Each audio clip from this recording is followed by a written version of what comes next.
কা আন্দোলনটোক আচলতে বিভিন্নজনে এক ৰাজনৈতিকভাৱে ব্যৱহাৰ কৰিছিল এটা মানে শান্তিময় যি অসম তাক অশান্তিৰ পৰিৱেশলৈ লৈ গৈছিল তেওঁলোকে গম পোৱা নাছিল যে মই ইমান ভিতৰি বহুত মানুহৰ লগত মোৰ সম্পৰ্ক আছে আমাৰ ডক্টৰ হিমন্ত বিশ্ব শৰ্মা ডাঙৰীয়াই যথেষ্ট অৰিহণা আছে চিঞৰি সেইখিনি সময়ত দুটামান কথা নিৰ্বাচনৰ প্ৰচাৰত কৈছিলোঁ ডেমক্ৰেচি লাইভৰ বিশেষ অনুষ্ঠান ডেমক্ৰেটিক ডিছকাশ্যনলৈ স্বাগতম জনাইছোঁ আজি আমাৰ লগত আছে মংগলদৈ সমষ্টিৰ বিজেপি বিধায়ক গুৰুজ্যোতি দাস এগৰাকী যুৱ নেতা আৰু যুৱ নেতা হিচাপে তেওঁ প্ৰথম প্ৰয়াসতে বিধায়ক হিচাপে নিৰ্বাচিত হৈ বিগত প্ৰায় 5টা বছৰ আৰু কেইটামান দিন বাকী আছে আৰু এটা নিৰ্বাচনৰ প্ৰাক মুহূৰ্তত জনসাধাৰণৰ ফালৰ পৰা এটা নিৰপেক্ষ সংবাদ মাধ্যমৰ স্বাধীনতা বজাই ৰাখি কিছুমান প্ৰশ্ন উত্থাপন কৰাটো বা সেই সন্মানীয় জনপ্ৰতিনিধিক কিছু প্ৰশ্নৰ উত্তৰ দিয়াৰ বাবে আগবঢ়াই দিয়াটো আমাৰ দায়িত্ব বুলি ভাবোঁ আৰু সেয়েহে আমি ডেমক্ৰেচি লাইভৰ টীম উপস্থিত হৈছোঁ মংগলদৈত আৰু মংগলদৈত আমি সুখী হৈছোঁ যে এগৰাকী নেতা গাঁৱৰ এটা সুন্দৰ পৰিৱেশত আছে গাঁৱৰ মাজত আছে ৰাইজৰ মাজত আছে তো এয়া ইতিবাচক কথা আমাৰ কাৰণে কিন্তু আজি আমি বিগত 5 বছৰীয়া অভিজ্ঞতা আৰু কেনেকুৱা তেওঁ বাধাৰ সন্মুখীন হৈ সেই বাধাবিলাক কেনেকৈ অতিক্ৰম কৰি তেওঁৰ কাৰ্যকাল সফল কৰাৰ প্ৰয়াস কৰিলে আমি জানিবলৈ প্ৰয়াস কৰিম অনুগ্ৰহ কৰি আমাৰ সাক্ষাৎকাৰ শেষলৈকে চাই থাকিব প্ৰথমতে আপোনাক বিনম্ৰ স্বাগতম জনাইছোঁ ধন্যবাদ 5 বছৰীয়া কাৰ্যকাল প্ৰথম প্ৰয়াস অভিজ্ঞতাখিনি জানি লওঁ যিকোনো কথাৰে যিকোনো ক্ষেত্ৰতে বিধায়ক বুলি নহয় তিতা কেহা বাধা বিভিন্ন থাকে তো গুৰুজ্যোতি দাসে এই যিটো বিধায়ক পদটোক কেনেকৈ সন্মান জনাই বিগত সময়ছোৱাত আগবাঢ়িলে সমষ্টিটোক কি হিচাপে পৰিকল্পনা কৰিছিল সেই পৰিকল্পনা আজি ধৰ কিমান দূৰ বাস্তৱত ৰূপায়িত কৰি নিজকে সুখী বুলি অনুভৱ কৰে মই বিধায়ক হোৱাৰ বাবে মংগলদৈবাসী ৰাইজক ধন্যবাদ জ্ঞাপন কৰিছোঁ ভাৰতীয় জনতা পাৰ্টি দলৰ যিসকল বলিষ্ঠ নেতাই মোক টিকেট প্ৰদান কৰিছিল তেওঁলোককো ধন্যবাদ জ্ঞাপন কৰিছোঁ আজি বিধায়ক হৈ তিতা কেহা মিঠা এই যি আপুনি মোক প্ৰশ্ন কৰিছে ইয়াৰ উত্তৰটো মই ঠিক পোনপটীয়াকৈ আপোনাক দিব নোৱাৰিম খুব ভাল লাগিছে মিঠা খুব তিতা খুব কেহা এনেকুৱা ধৰণৰ পোনপটীয়া উত্তৰ নাই আপোনাৰ মানে আমাৰ জীৱন পৰিক্ৰমাত ঘাত প্ৰতিঘাতটো সকলোৰে থাকে কেতিয়াবা আনন্দ আহে জীৱনলৈ কেতিয়াবা দুখ আহে কেতিয়াবা আমি হাঁহোঁ কেতিয়াবা আমি কান্দোঁ সেইকাৰণে এই অভিজ্ঞতাত আপুনি বিভিন্ন সমস্যাৰ সন্মুখীন হ'ব লাগে বা বিভিন্ন ৰাইজৰ সমস্যাবিলাক সমাধান কৰাৰ ক্ষেত্ৰত যেতিয়া অলপ নকৰিব নোৱাৰোঁ তেতিয়া মনটো দুখ লাগে তেতিয়া নিজকে মই কিয় কৰিব পৰা এটা অনুভৱ হৈছে কিন্তু মই যিমানখিনি পাৰিছোঁ চেষ্টা কৰিছোঁ আৰু মই কথা বাৰ্তা হোমেন বৰগোহাঁই ছাৰৰ লগতো মানে উপস্থিত আছিলোঁ আৰু তাত মই ছাৰক কৈছিলোঁ যে মই প্ৰায় 70% মানে সফল হৈছোঁ আৰু তাৰপিছত আজিলৈকে মই কিন্তু প্ৰায় 95% সফল হৈছোঁ এইকাৰণে মই 95% সফল হ'ব বুলি কৈছোঁ যিহেতু মংগলদৈ সমষ্টিত স্বাধীনতা 70 বছৰ পিছত মানে এতিয়ালৈকে একো এটা ভাল শিক্ষা অনুষ্ঠান আৰম্ভ হোৱা নাছিল বা অনুমোদন পোৱা নাছিল যিটো ভাৰতৰ ভিতৰত এখন স্কিল চিটি বা স্কিল ইউনিভাৰ্চিটি আমি অনুমোদন পাইছোঁ আমাৰ বিল পাছ হ'ল 100 বিঘা মাটি আমি এলটমেণ্ট পালোঁ প্ৰায় 900 কোটি টকাৰ প্ৰজেক্ট যি অসমৰ মুখ্যমন্ত্ৰী সৰ্বানন্দ সোণোৱাল ডাঙৰীয়াই উদ্যোগ মন্ত্ৰী চন্দ্ৰমোহন পাটোৱাৰী ডাঙৰীয়াই আমাক মংগলদৈবাসীক আচলতেতো উপহাৰ দিছে আৰু তাৰ পিছতে মই মানে প্ৰায় 95% কাৰণ মোৰ এইটো সপোন আছিল সেইকাৰণে মই ভাবিছোঁ যে এটা ইমান ডাঙৰ ভাৰতবৰ্ষৰ ভিতৰত এখন ইউনিভাৰ্চিটি মংগলদৈ সমষ্টিত হ'ব কেতিয়ালৈ আৰম্ভ হোৱাৰ আৰম্ভ চাওক এটা ছিষ্টেম আছে পৰ্যায় আছে এইটো আমাৰ গভৰ্ণমেণ্টৰ পইচা নহয় এইটো এছিয়ান বেংকৰ পইচা প্ৰায় 900 কোটি টকাৰ প্ৰজেক্ট ইউনিভাৰ্চিটিৰ বিল হ'ল কেবিনেটত পাছ হৈছে বিলখন উত্থাপন কৰিবৰ কাৰণে আৰু আমাৰ এছেম্বলিত পাছ হ'ল এতিয়া লাহে লাহে পৰ্যায়ক্ৰমে এতিয়া আমি এপ্ৰ'চ ৰাস্তা কাম আৰম্ভ কৰিবৰ কাৰণে ইতিমধ্যে আকলন তৈয়াৰ কৰিছে গোটেই মাটিখিনি চাৰাউণ্ডিং মাটিখিনি দখল লৈ ধুনীয়াকৈ তেওঁলোকে এটা কেম্পাছ কৰিব তাৰপিছত আধাৰশিলা আমি আৰম্ভ কৰিম এইটো বছৰৰ হয়তো প্ৰায় নৱেম্বৰ বা অক্টোবৰ নৱেম্বৰ মানত মুখ্যমন্ত্ৰী ডাঙৰীয়াই ইয়াত উপস্থিত হৈ আধাৰশিলা কৰাৰ কথা আমি কাম চলি আছে আৰু তাৰপিছত পৰ্যায়ক্ৰমে ইয়াৰ কামবোৰ হৈ যাব যিহেতু আজি হৈ গ'ল আৰম্ভণি হৈ গ'ল ৩-৪ বছৰৰ পিছত এখন ভাল এটা অনুষ্ঠান হ'ব ভাৰতবৰ্ষৰ ভিতৰত অসমখনো এই ভাৰতবৰ্ষৰ বুকুত এইখন ইউনিভাৰ্চিটিৰ কাৰণে হয়তো এদিনাখন জিলিকি থাকিব সেইকাৰণে মই মানে বহুত হেপী আৰু সুখী অনুভৱ কৰিছোঁ যাতে মংগলদৈবাসীক বা নতুন প্ৰজন্মক আমি এটা ভাল উপহাৰ দিব পাৰিছোঁ সেইটোৰ কাৰণে মই বৰ সুখী আৰু বহুত কাম হৈছে যথেষ্ট কাম হৈছে আপুনি 4 বছৰত ইমান কাম কৰিব নোৱাৰে কিন্তু আমি যোৱা 15টা বছৰত ইয়াত মন্ত্ৰী আছিল 4-5টা বিভাগৰ মন্ত্ৰী আছিল কিন্তু মই তেওঁলোকে নাই কৰা বুলিও ক'ব নাযাওঁ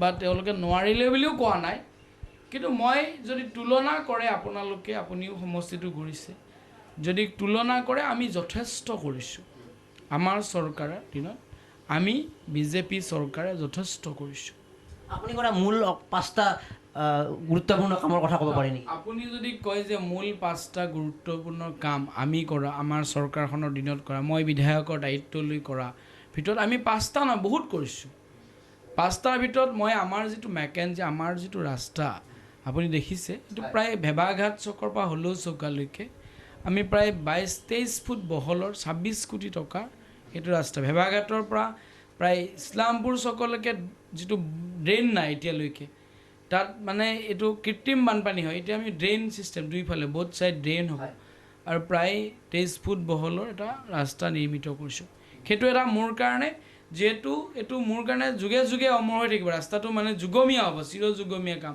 ইয়াতকৈ আৰু বহল কৰিব জেগা নাই সেইটো এটা মোৰ মেইন বহল হৈছে কোৱালিটিও হৈছেনে ডেফিনেটলি কোৱালিটি আপুনি দেখিছে কিমান ধুনীয়া প্ৰায় 1 ফুটমান ওখয়ে চাগে হৈ আছে দ্বিতীয়তে এখন মই মোৰ জীৱনৰ শৈশৱকাল যিখন খেলপথাৰত মই খেলিছিলোঁ মই ক্ৰিকেট আম্পায়াৰিং আছিলোঁ নেশ্যনেল লেভেলৰ তাত মই ক্ৰিকেট খেলিছিলোঁ ঢকুনাৰ পেট বনাই ৰবাব টেঙা চুৰ কৰি ফুটবল খেলিছিলোঁ সেই খেলপথাৰখনত ভাৰতবৰ্ষত খুব কম বিধায়ক আছে কিজানি শৈশৱত খেলা খেলপথাৰখনত 10 কোটি টকাৰ ষ্টেডিয়াম বনাই আছোঁ এতিয়া আমি নিৰ্মাণ কৰি আছোঁ আমাৰ যি ছিগনেচাৰ প্ৰজেক্ট তাৰ ছিগনেচাৰ প্ৰজেক্টৰ উদ্যোগত তাত এটা ষ্টেডিয়াম ইতিমধ্যে আমি নিৰ্মাণ কাম চলি আছে তাৰ ভিতৰত এখন কেঞ্চাৰ হস্পিটেল আমি মংগলদৈ টাউনত চিভিল হস্পিটেলৰ গাতে আমি কেঞ্চাৰ হস্পিটেল নিৰ্মিত অৱস্থাত আছে কাম চলি আছে 3 নম্বৰ হ'ল আমাৰ 4 নম্বৰত আপুনি মংগলদৈ টাউনত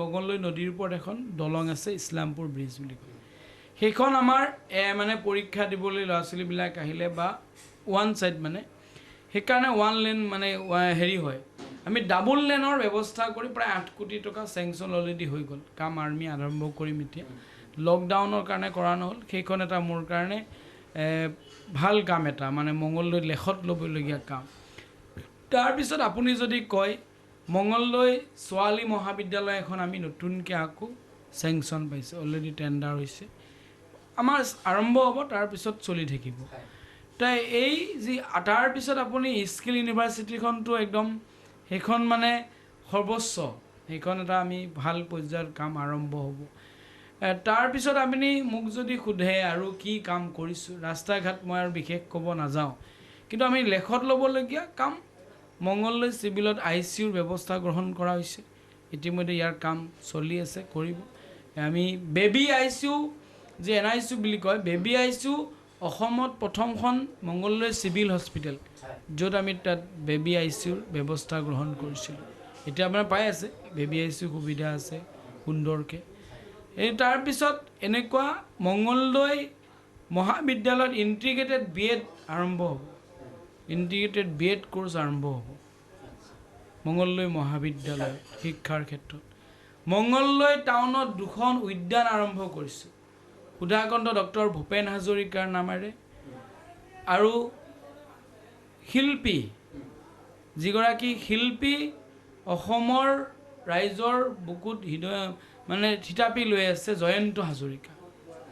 সেই জয়ন্ত হাজৰিকাৰ জন্ম মঙলদৈ বেগা নদীৰ পাৰত হৈছিল আৰু সেইগৰাকী জয়ন্ত হাজৰিকাৰ নামত এখন আমি উদ্যান আৰম্ভ কৰিছোঁ। তাৰমানে মঙলদৈত ভূপেন হাজৰিকাৰ জয়ন্ত হাজৰিকাৰ নামত দুখন উদ্যান, হয়তো অসমত তেনেকুৱা এখন চহৰ মঙলদৈ, য'ত দুয়োগৰাকী বিখ্যাত শিল্পীৰ নামত দুখন উদ্যান আমি নিৰ্মাণ কৰিছোঁ। মঙলদৈত পাৰ্কিং, দুখলপীয়া পাৰ্কিং ব্যৱস্থা 2014ত তৰুণ গগৈদেউ প্ৰাক্তন MLA ইয়াৰে এনেকৈ আহি আধাৰশিলা কৰিছিল মঙলদৈ বৰপুখুৰীৰ কিছু আধা অংশ পুতি, আৰু 2014ৰ ফেব্ৰুৱাৰীত কৰিছিল। 2016ৰ মই জুনমানত তাত চাব গৈছিলোঁ, 4টা নে 5টা মাত্ৰ পিলাৰ পোতা আছিল। আৰু মই এক বছৰতকৈ অলপ ওচৰ 2 বছৰ নহওঁতেই আমি পাৰ্কিং সম্পূৰ্ণ কৰিলোঁ, আৰু সেইটো কৃতিত্ব মই ভাবোঁ আমি পাম। সেইকাৰণে সামগ্ৰিকভাৱে সেইটো এটা মোৰ কাৰণে ছাকচেছ ষ্টৰীত মই অন্তৰ্ভুক্ত কৰিব পাৰোঁ। তাৰপিছত প্ৰায় 8খনমান খেলপথাৰ নিৰ্মাণ কৰিছোঁ। 8খনমান খেলপথাৰ আমি নিৰ্মাণ কৰিছোঁ। নতুনকৈ কৰিছে? নতুন নহয়, মানে সেই খেলপথাৰবিলাক খেলিবৰ উপযোগী নাছিল, আৰু সেইবিলাক আমি উপযোগী ইতিমধ্যে কৰি তুলিছোঁ। প্ৰায় 25 লাখ, 15 লাখ, 12 লাখ এনেকৈ পইচা খৰচ কৰি আমি যি অসমৰ মুখ্যমন্ত্ৰী ক্ৰীড়া ক্ষেত্ৰখনক, গ্ৰাম্য ক্ৰীড়া ক্ষেত্ৰখনক যি ব্যৱস্থা গ্ৰহণ কৰিছিল উন্নয়নৰ ক্ষেত্ৰত, তাৰ কাৰণে আমি গোটেই প্ৰায় 8খনমান খেলপথাৰ ধুনীয়াকৈ নিৰ্মাণ কৰিছোঁ। মঙলদৈ মহাবিদ্যালয়ত এটা ডিজিটেল লাইব্ৰেৰীৰ ক্ষেত্ৰত প্ৰায় 50 লক্ষ টকা আমি তাত আগবঢ়াইছোঁ, কাম আৰম্ভ। তাৰপিছত আমি দৰঙী কলাকৃষ্টি, যাৰ চহকী বুলি আমি কওঁ, সেই দৰঙী কলাকৃষ্টিৰ কাৰণে 1 কোটি টকা আমি তাত খৰচ কৰিছোঁ। তাত ইতিমধ্যে কাম চলি আছে আৰু হৈছেই প্ৰায়, আমি ইনগ্ৰেশ্যনটো কৰা নাই। আমি যদি কয় মানে 5টা নহয়, বহুতখিনি হ'ব। আপুনি যদি কয় লেখত ল'বলগীয়া, তেনেহ'লেতো তেনেকুৱা বহুত কামেই হ'ব। আৰু মই আমাৰ ভেটেনাৰী যিখন হস্পিটেল, সেইখন আগতে য'ত গৰুৰ মানে চোৱা চিতা কৰে, তাত ডিষ্ট্ৰিক্ট অফিচাৰ বহি আছিল, আৰু 1 বছৰত আমি প্ৰায় নিৰ্মাণ কৰি মানে 2 ষ্টৰী কৰি সেই ভেটেনাৰী গোটেই হস্পিটেলখন আমি নিৰ্মাণ কৰিছোঁ। কাম কৰিছে। তো এইখিনি এটা ৰাজহুৱা কাম, আৰু ৰাজহুৱা কামেই প্ৰধানৰ বিষয়, কিন্তু ৰাজহুৱা কাম কৰিলেও কেতিয়াবা ব্যক্তিগত পৰ্যায়ত যে মই কিবা নাপালোঁ এনেকুৱা অভিযোগ থাকে। তো বিধায়কৰ এই কাৰ্যকালৰ সময়ছোৱাত আপুনি সমষ্টিভাগী সেই ব্যক্তিগত কথাবিলাক যে অসুখ হওক বিভিন্ন, সেই এগৰাকী বিধায়কে বা এগৰাকী জনপ্ৰতিনিধিয়ে, সফল জনপ্ৰতিনিধি সেইগৰাকীয়ে ভাবোঁ আমি, যিগৰাকীয়ে 100% কাম কৰাটো নহয়, 100%টো কিমান ৰাইজৰ মাজত থাকিব চেষ্টা কৰিছে। এই ক্ষেত্ৰত আপুনি ৰাইজক সেই নিৰাপত্তাটো, সেই ছিকিউৰিটিটো, যে মই তোমালোকৰ কাষত আছোঁ, আপদ বিপদ, কাম কেতিয়াবা নহ'ব পাৰে অলপ চলপ, সেই ক্ষেত্ৰত আপুনি কিমান সফল হৈছে, যে ৰাইজৰ মাজত যে আপুনি মানুহজন আছে, সেইটো কিমান ছাকচেছ হৈছে এই ক্ষেত্ৰত? তো মই সেইটো নিজে নকওঁ, তো আপোনাৰ মঙলদৈবাসী ৰাইজে ক'ব। যোনে মোক বিচাৰিছে তেওঁলোকে পাব, তেওঁ মোক বিচাৰি মোক পাইছেনে নাই, ফোনত পাইছেনে নাই, বা মোক ঘৰত আহি লগ পাইছেনে নাই। আপোনাক কিন্তু মই জনাবলৈ পাই সুখী হ'ম, গুৱাহাটীত মোক বিচাৰি খুব 10জনতকৈ বেছি মানুহ যোৱা নাই কিজানি এতিয়ালৈকে, যাবলগীয়া হোৱা নাই। তাৰমানে গুৱাহাটীলৈ বিচাৰি 10জনতকৈ বেছি মানুহ, এনেই আমাৰ পাৰ্টীৰ মানুহ মোক গুৱাহাটীত গৈছে, হোষ্টেলত গৈছেতো বেলেগ কথা, কিন্তু 10জনতকৈ মানে বেছি মানুহ ইমান দিনে 4 বছৰ অধিক হ'ল মোক মানে তেওঁলোকৰ নিজৰ কামত বিচাৰি যাব লগা হোৱা নাই, মই ভাবোঁ। আৰু আমাৰ কওক, আপুনি বিধায়ক হিচাপে যিখিনি কাম কৰিছে অতি সুন্দৰ কথা, বাকী বিধায়কসকলৰ কাৰণে এইবিলাক ইনস্পিৰেশ্যন হ'ব বুলি ভাবোঁ। কিন্তু তাৰ বাহিৰেও যিটো আপুনি এটা দলৰ অধীনত থাকে, সেই দলটোৰ বিভিন্ন কথাক লৈ বিভিন্ন কথা চৰ্চিত হৈ থাকে, সেই কথাবিলাক কেনেকৈ মোকাবিলা কৰে, সেইখিনি সময়ত ৰাইজক কেনেকৈ বুজায়? আল্টিমেটলি দলটোৰ আছে আপুনি, আৰু আপুনি দলটো হঠাৎ নে আগৰ পৰাই আছে, সেই আদৰ্শ বা দলটোৰ এনেকুৱা আদৰ্শ বুলি আপুনি আগৰ পৰাই জানে, সেইটো আপোনাক কোনো আমি দোষাৰোপো নকৰোঁ বা ৰাইজৰ দোষাৰোপ কৰিব নালাগে। এতিয়া এই ৰাইজে একাংশ কেতিয়াবা প্ৰতিবাদ কৰিব, কাৰণ সকলোৰে নিজৰ জাতিৰ প্ৰতিবাদ আহি আছে, তো তো সেই কথাবিলাক আন্দোলনৰ সময়তে হওক বা বিভিন্ন সময়ৰ কথাবিলাক সেইবিলাক কেনেকৈ আপুনি মোকাবিলা কৰিছে, ৰাইজক কেনেকৈ বুজাইছে আপুনি এগৰাকী দলৰ কৰ্মী হিচাপে? আপুনি খবৰ লৈছিল নাই মই নাজানো, অসমৰ বিভিন্ন প্ৰান্তত আৱেগিক হৈ বহু ৰাইজে কাৰ আন্দোলন আৰম্ভ কৰিছিল বা কাৰ বিপক্ষে গৈছিল, কিন্তু সেইখিনি সময়ত মংগলদৈত তেনেকুৱা কাৰ বিৰোধিতা আন্দোলন হোৱা নাছিল। হোৱাই নাই বুলি মই ক'লেও ভুল নহ'ব। কোনো মংগলদৈত তেনেকুৱা ধৰণৰ একো আন্দোলন হোৱা নাছিল। আৰু বহুতে কৈছে যে আমাৰ ইয়াতে মংগলদৈত কাখন পূৰা ছাপৰ্টো কৰে, চৰকাৰৰ পক্ষত আছিল। এতিয়াও বিজেপিৰ পক্ষত গোটেই মংগলদৈবাসী ৰাইজ আছে, ভাৰতীয় জনতা পাৰ্টীৰ লগত আছে, আৰু মই ভাবোঁ মোৰ লগতো আছে, কাৰণ যথেষ্ট মানুহে মোক ভাল পায় বুলি মই ভাবোঁ মংগলদৈবাসী ৰাইজে। আৰু যেতিয়া মানুহ সমস্যা বা তেনেকুৱা ধৰণৰ প্ৰতিবাদৰ কথা হয়, মই তেনেকুৱা প্ৰতিবাদৰ সন্মুখীন হোৱা নাই সমষ্টিটোত। কেতিয়াবা যদি হৈছোঁ, কোনোবাই মোক অলপ ৰাস্তাটো কিয় হোৱা নাই সেইটোহে অলপ প্ৰতিবাদ কৰে, মানে ভিতৰুৱা ৰাস্তাটো কিয় হোৱা নাই বুলি প্ৰতিবাদৰ অলপ সন্মুখীন হৈছোঁ।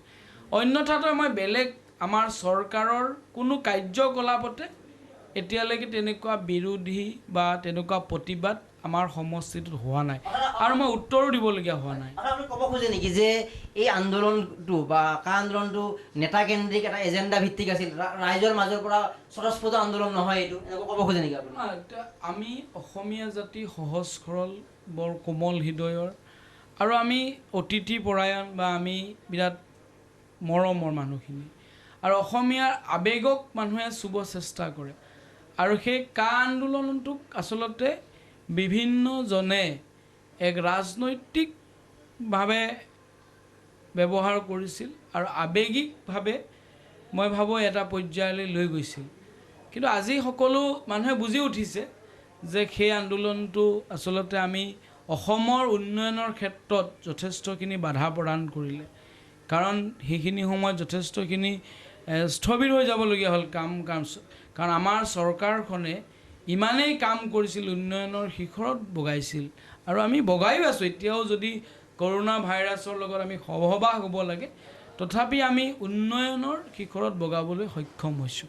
আৰু মই ভাবোঁ যে সেই কা আন্দোলনেতো বহুত নেতা সৃষ্টি কৰিলে, কোনোবা ৰাজ্যসভাৰ MP হ'ল, কোনোবা ভাল নেতা হিচাপে অসমত পৰিগণিত হ'ল, কোনোবাই মেডিয়াত ভাল ভাষণ দিলে, তেওঁলোক এগৰাকী নেতা হিচাপে ব্যস্ত হ'ল, আৰু নিজৰ নিজৰ কথা। কিন্তু মই ভাবোঁ যে সেই আন্দোলনটোৱে অসমখনৰ উন্নয়নৰ দিশত অলপ স্থবিৰ কৰিলে, আৰু বিশেষভাৱে মানুহখিনিক আৱেগিক কৰি তুলিছিল। এটা মানে শান্তিময় যি অসম, তাক অশান্তিৰ পৰিৱেশলৈ লৈ গৈছিল, কিন্তু আকৌ সেই শান্তি অসমত ঘূৰি আহিছে। কাৰণ মুখ্যমন্ত্ৰী ডাঙৰীয়াই কৈছিলে প্ৰদূষণমুক্ত, সন্ত্ৰাসবাদমুক্ত এখন অসম, আৰু প্ৰদূষণমুক্ত অসম এখন হ'বলৈ গৈ আছে আৰু হৈছেহি। কাৰণ মই এইকাৰণে কৈছোঁ, আপুনি দিল্লীৰ নিৰ্বাচনৰ প্ৰাকখনত কেনেকুৱা পলিউশ্যন, য'ত মানুহ যাব ভয় কৰা হ'ল। আৰু সেই আপুনি চাওক, কেজৰিৱালৰ কথা আমাৰ অসমত ফেচবুকত ক'ৰবাত প্ৰচাৰ কৰে, তেওঁলোকে কথাবিলাক ফেচবুকবিলাকে চাই থাকে, তেওঁলোকে একো মানে হৃদয়ংগমে নকৰে নেকি? কাৰণ দিল্লীত এনেকুৱা পলিউশ্যন, তাৰ বিপৰীতে অসমত ইমান, আপোনাক মাছ মাংস চব ফ্ৰী দিছোঁ, কিন্তু আপোনাক যদি যিটো আপোনাৰ দেহত প্ৰয়োজন অক্সিজেন, তাক প্ৰদূষণ দি আছোঁ। তাত আপোনাৰ খাব দিয়া মানে ভাল খাব দিয়া বস্তুবিলাকৰ কিবা মূল্য হ'ল নেকি? কিন্তু সেই বিপৰীতে আমাৰ মুখ্যমন্ত্ৰী ডাঙৰীয়া এখন প্ৰদূষণমুক্ত অসম গঢ়াৰ চিন্তাৰে আগবাঢ়িছিল, আৰু প্ৰদূষণমুক্ত এখন হ'ব গৈ আছে। আৰু মই ভাবোঁ যে ইমান ধুনীয়া এখন অসম, আৰু এইখন চৰকাৰেই হয়তো এইখন চৰকাৰ, যিখন চৰকাৰে ভাৰত স্বাধীনতা 70 বছৰৰ পিছত বিভিন্ন পদক্ষেপ লৈছে, যিবিলাক পদক্ষেপে অসমখনক আগবঢ়াই লৈ গৈছে। আজি ভাৰতবৰ্ষৰ ভিতৰত কেৰেলা 100% শিক্ষিত ৰাজ্য, যিখন মিজোৰাম সন্ত্ৰাসবাদৰে ভৰপূৰ আছিল, ভাৰতবৰ্ষৰ ভিতৰত দ্বিতীয় শিক্ষিত ৰাজ্য। আৰু আজি অসমৰ মুখ্যমন্ত্ৰী সৰ্বানন্দ সোণোৱাল ডাঙৰীয়াই আৰু শিক্ষামন্ত্ৰী ডক্টৰ হিমন্ত বিশ্ব শৰ্মা ডাঙৰীয়াই যি শিক্ষা বিভাগত পদক্ষেপ লৈছে, যি বিনামূলীয়া শিক্ষা ব্যৱস্থা গ্ৰহণ কৰিছে, বিনামূলীয়া কিতাপ বিতৰণ ব্যৱস্থা গ্ৰহণ কৰিছে, বিনামূলীয়া নামভৰ্তি, গোটেই শিক্ষা ব্যৱস্থাটোক বিনামূলীয়া কৰিছে, যাতে দৰিদ্ৰতা শিক্ষাৰ ক্ষেত্ৰত হেঙাৰ হ'ব নালাগে। আৰু সেই শিক্ষা ব্যৱস্থাটো যদি অনাগত আৰু 10 বছৰ থাকে, মই ভাবোঁ অসমখনো ভাৰতবৰ্ষৰ ভিতৰত এখন শিক্ষিত ৰাজ্য হ'ব 100%। যিহেতু আপুনি ব্যস্ততা আছে, আমি বেছি দীঘলীয়া নকৰোঁ, এটা প্ৰশ্নতে কৰোঁ। আপোনাৰ বিধায়ক নিৰ্বাচিত হোৱাৰ পূৰ্বৰ 5 বছৰ, কাৰণ এতিয়া যিটো নিৰ্বাচন ওচৰ চাপি আহিছে, ভোটৰ অংক বিন্যাসৰ বিভিন্ন কথা আহিব, চ' আপোনাৰ কি ষ্ট্ৰং পইণ্টৰ কাৰণে আপুনি নিৰ্বাচিত হৈছিলে? আৰু আপোনাক যিহেতু জানে ৰাজনীতিৰ খবৰ নোহোৱা হ'লে, আপুনি ডক্টৰ হিমন্ত বিশ্ব শৰ্মাৰ এটা খাজ বুলি বহুতে কয়, বা মোদী ঢৌৰ কাৰণে আপুনি জিকিলে, হিমন্ত বিশ্ব শৰ্মাৰ প্ৰচাৰ অভিযানৰ কাৰণে জিকিলে, নে আপোনাৰ 5 বছৰ সেই বিজয়ী হোৱাৰ পূৰ্বৰ আগৰ 5 বছৰত ৰাইজৰ লগত কিবা বিশেষ সম্পৰ্কৰ কাৰণে আমি জয় হ'ল? আৰু যিহেতু আপুনি ইতিমধ্যে 5 বছৰীয়া কাৰ্যকালৰ এটা খতিয়ান দিলে, আপুনি এটা কথা মিছা কথা ক'ব নোৱাৰে, কাৰণ আপুনি পাব্লিক ডকুমেণ্টৰ কথাটো কৈছে। তো এইখিনি কামৰ ভিত্তিত এইবাৰ আপুনি নিশ্চিতভাৱে ইতিবাচক আহি আছে সময় আপোনাৰ কাৰণে। তো 5 বছৰ আগৰ সময়খিনি ক'ব লাগে, কেনেকৈ ৰাইজৰ মাজত আছিলে, বা কিবা MLA হ'ম বুলিয়ে লাগি আছিলে নে হঠাৎ MLA হোৱাৰ কথাটো আহি গ'ল? আৰু এইবাৰ আপোনাৰ ইতিবাচক কি সম্ভাৱনা দেখা পাইছে? MLA চাওক, এটা কথা কওঁ, যোৱা নিৰ্বাচনত বহুতকেইটা ইছ্যু আছিল, আৰু মই মঙলদৈত জন্মগ্ৰহণ কৰিছোঁ, মঙলদৈত শিক্ষা লাভ কৰিছোঁ, মঙলদৈত মই খেলি ডাঙৰ হৈছোঁ, মঙলদৈত মই গোটেই শিক্ষা ব্যৱস্থাটোৰ লগত জড়িত আছিলোঁ।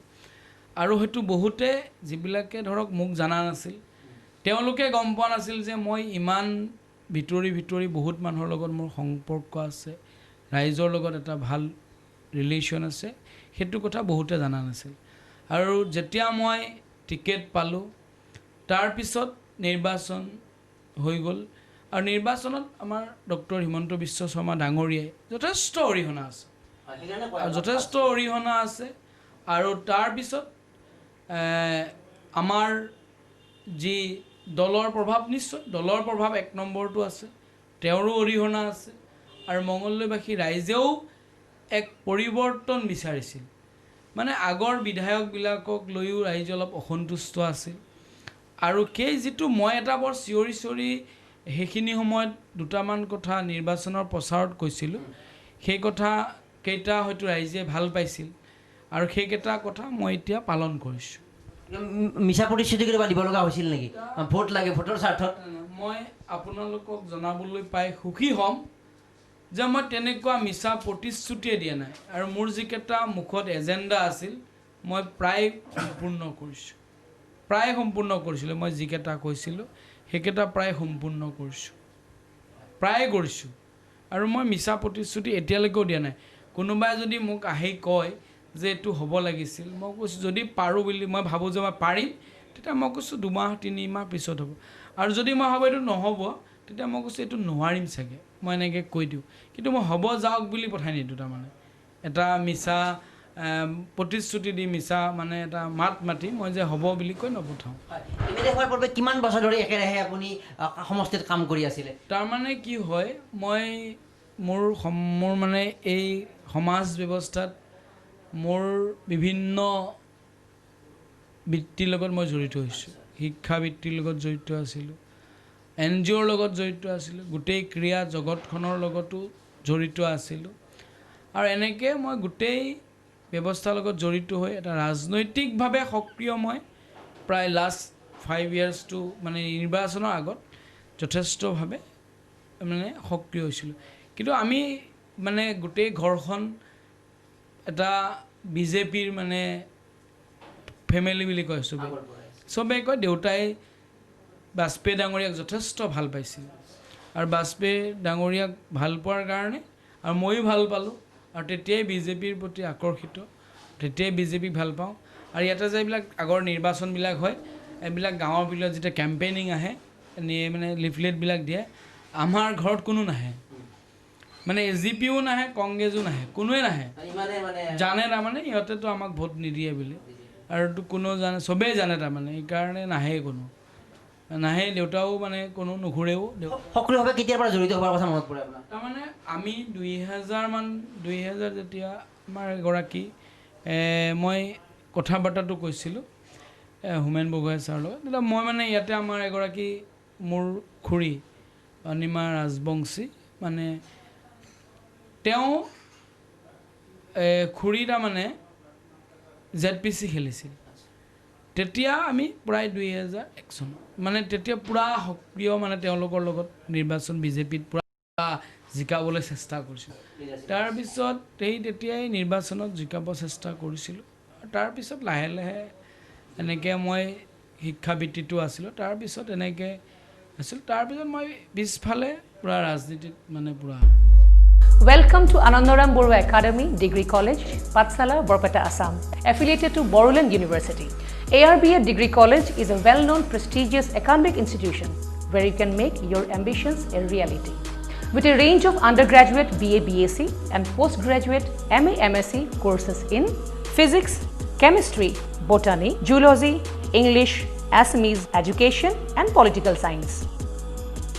Admission is going on. To know more about the courses and admission procedure, please visit our website www.arba.in or call us on 94351 23646 and 6000163376 and 99540 39329 and 9954770328.